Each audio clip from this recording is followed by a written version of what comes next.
If you want to enable and set up mobile hotspot on Google Pixel 10a, first of all, we need to open Settings. Next, in Settings, we should be able to proceed to Network and Internet, and then in here we can find Hotspot and Tethering. Now we can turn on the Wi-Fi hotspot quite easily just by tapping on the switcher, and if you turn it on, or if not, if you decide to, for example, make some changes in the configuration of the hotspot, you can tap on the Wi-Fi hotspot in here.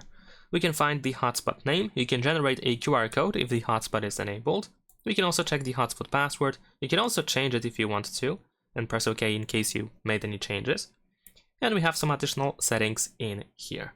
And that is pretty much it. Besides that, you can go to Quick Settings or the Control Center, and you might be able to find the hotspot button in here. It's going to be added automatically if you use it for the first time, but maybe we can actually make it a little bit wider. There we go, so that we can see the name. So we can use this button to quickly toggle hotspot. Leave a like and subscribe.